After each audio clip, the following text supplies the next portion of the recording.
Mulan. Okay, Mulan's the majority. Alright, alright. Okay. Because if we have time, we'll read Hercules.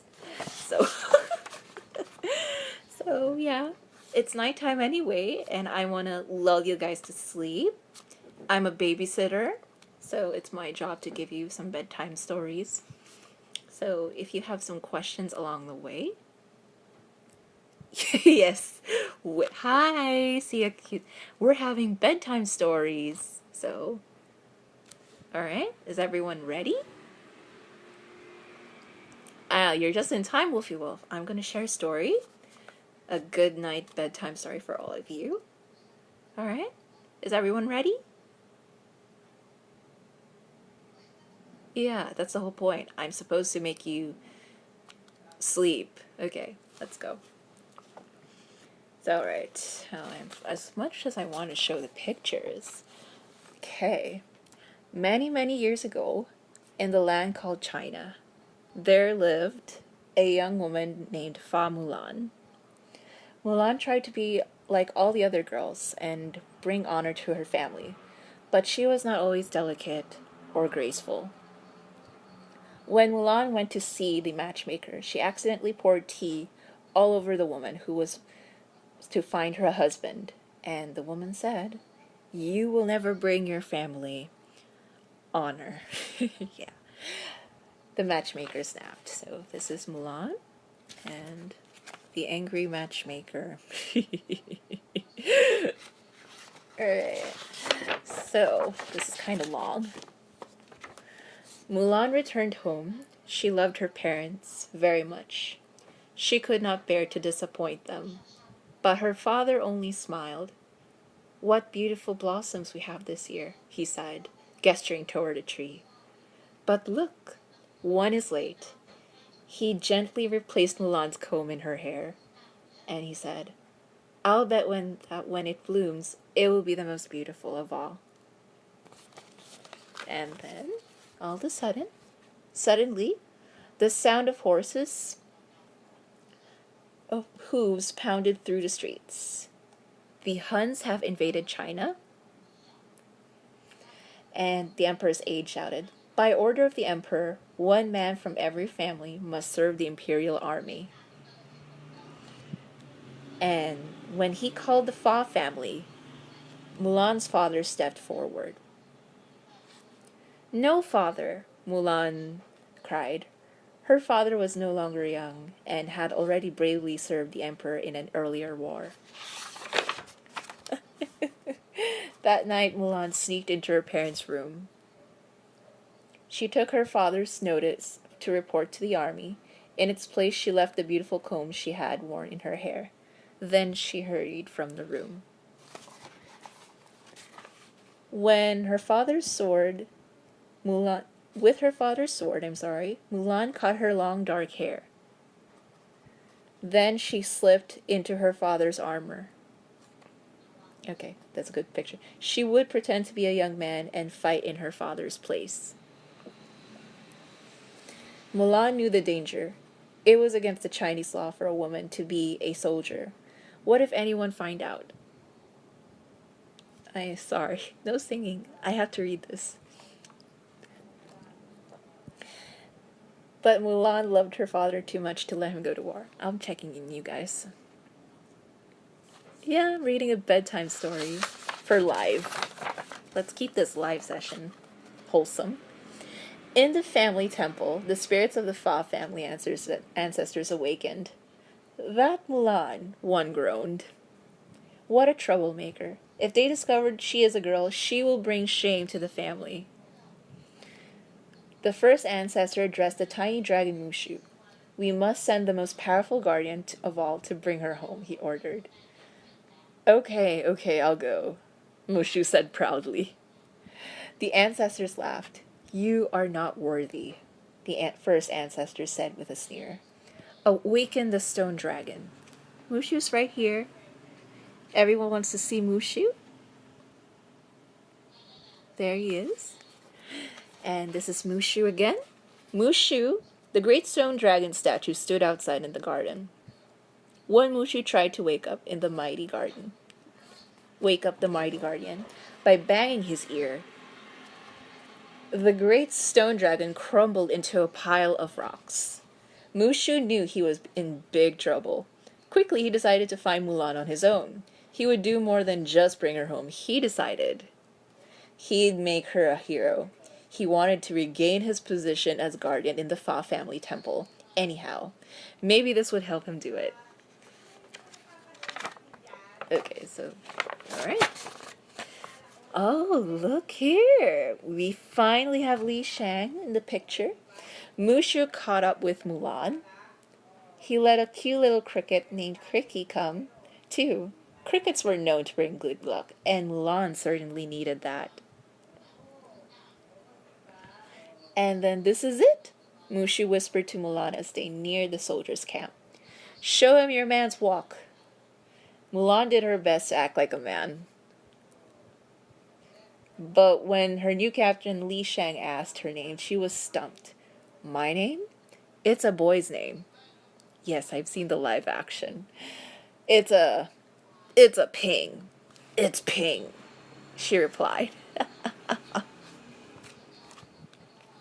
How's everyone? Because we're getting to the good part. Mulan trained long and hard with the recruits.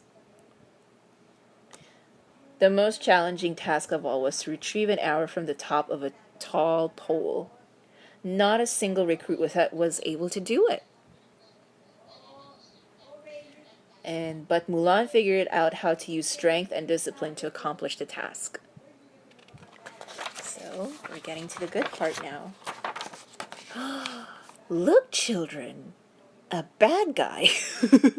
No, just kidding. What song do you want me to sing? I'll sing it later. Once they had finished training, Mulan and the other soldiers marched off into the mountains to face the Huns. Shout out to I Am Dennis. It's okay, we're still on story time. Once they had finished training, Mulan and the other soldiers marched off into the mountains to face the Huns, who were led by the evil Shan Yu. In a snowy pass, the Huns launched a surprise attack, showering Shang's armies with flaming arrows and then charging down towards Shang's troops. Aim the last cannon at Shan Yu, Shang cried. Mulan knew she had to think quickly. She grabbed the last cannon and ran toward the attacking Huns. Then she lit the cannon's fuse. Kaboom! Kaboom! Like Bakugo. And the rocket flew into the snowy mountainside, causing an avalanche of snow to bury the evil Huns. Okay. Yee! As the avalanche continued, Mulan looked for Shang. At last she found him partially buried in the snow. With a great heave, she pulled him onto her horse and carried him to safety. Let's hear it for Ping, one of the soldiers shouted, the bravest of all. Because this is an image of Mulan rescuing Shang. And then Zhanzi? Yeah. Now, moving on. Suddenly, Mulan moaned and held her side in pain. Turns out, Ping is wounded. Get help. Shang cried. After tending to Mulan, the doctor stepped out of the medical tent and whispered to Shang. Shang stepped back in shocked. Ping was really a woman.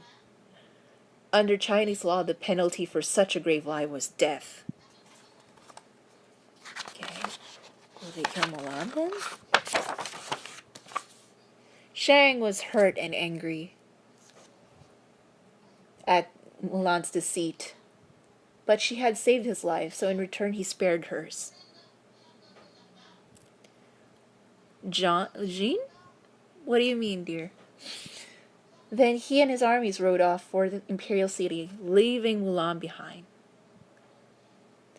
I never should have come, Mulan said to Mushu.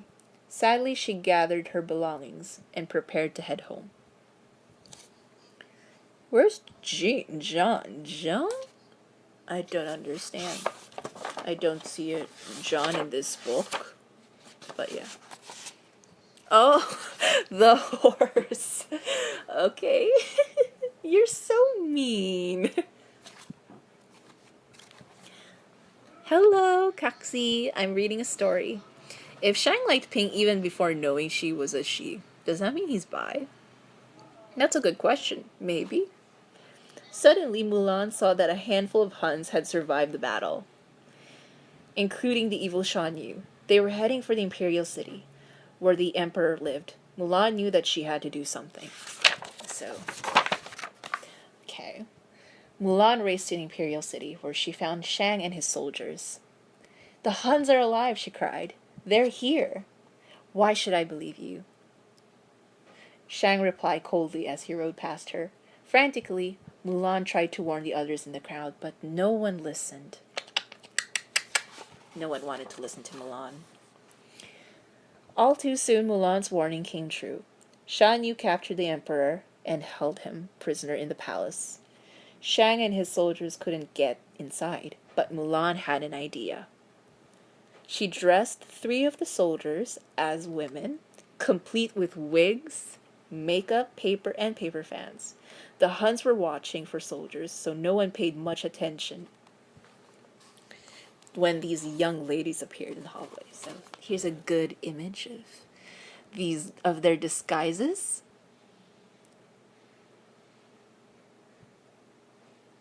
Yeah, I like this part too.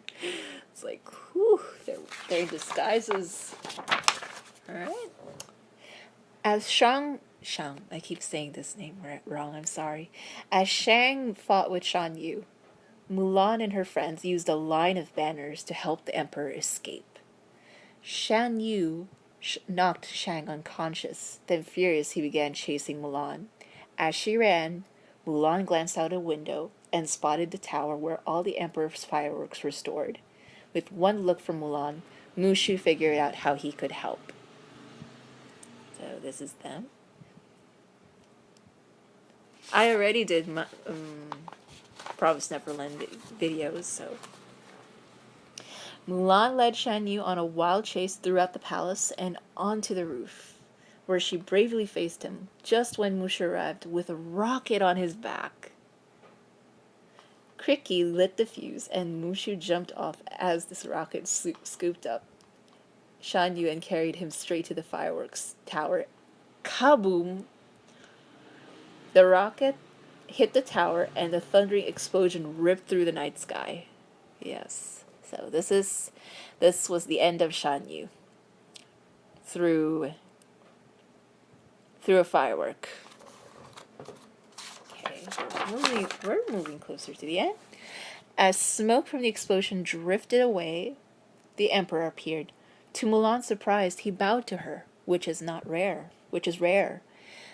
Everyone in the palace followed the emperor's example.